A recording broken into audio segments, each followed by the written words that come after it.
Okay guys, due to a couple of requests, I'm going to go ahead and make a video about how I made my torch. Here is, you can see in my other videos, is what the finished product looks like. We have a 1/4" barb by FIP thread right here, which is this piece. Everybody can check that out. All this stuff can be found at Home Depot. Then we have our valve, just a little ball valve that you find in the air fitting section at Home Depot. It goes right here.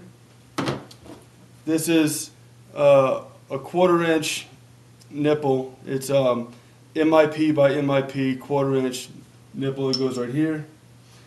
Then we have, and I'm not sure what it's called, but it's some kind of little reducer fitting that goes on the top right here, and it's 1/4" FIP, and I'm not sure what this connection is, but it fits on a 7/16 nut. So then you need a tap, which is a M6 size tap. So you go ahead and tap this out right here, and then you need this is a tip to a MIG welder. Okay, so it's just a little wire feed tip, and it's a .040. So you go ahead and use your tap this out, and this will screw right into there like so. Okay, another thing you need, which is a very important component, is bronze wool. This is medium bronze wool. I couldn't find any fine bronze wool. Other guys are using fine bronze wool. And that is going to be used for your flame arrestor to go in here. See how we feed it right in there just like that. Okay? And you're going to want to push it all the way through. And that's how we're going to make our flame arrestor. Anyway, once you take your tap and you screw that down in there and you tap this out, then you're going to want to get some Teflon tape and put your Teflon tape on every connection. Okay? So just pretend that there's Teflon tape on every connection. I'm not going to do it right now. I'm just going to do this for demonstration purposes. And see, you go ahead and screw on your little tip here. Take your bronze wool,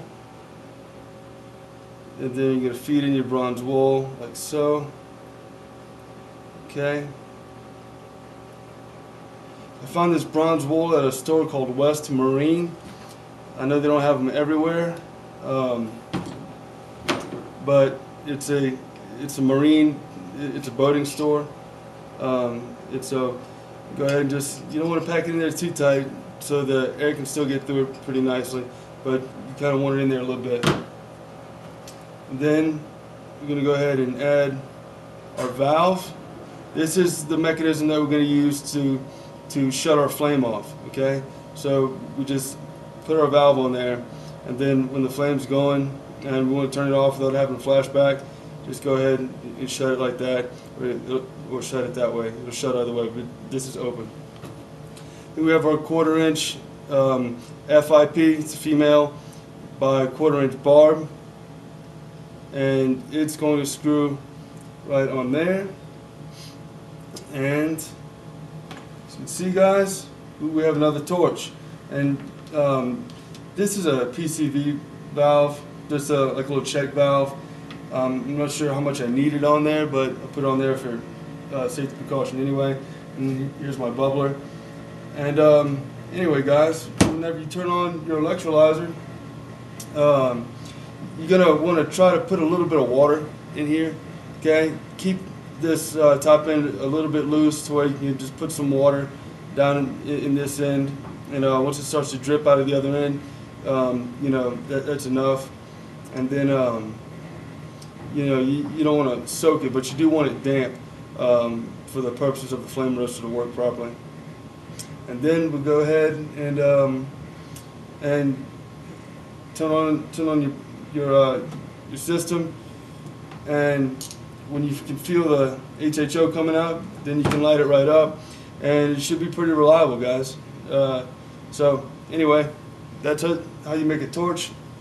I've had a couple requests to sell these things, and you know, if you want to pay for it, then I guess I can build you one, and it doesn't take long, but you know, just make me an offer or whatever, and I can put one together for you. So anyway, guys, that's how you make a torch, and it's fairly simple and very reliable. And the only thing is that it does tend to heat up, so you might want to wrap this in something if you're going to be using it for a long time, because if you have some okay production, you're making a flame about out to here, it'll start to heat up after about 5 or 10 minutes. So you know, just put some electric tape on it or something like that if you need to.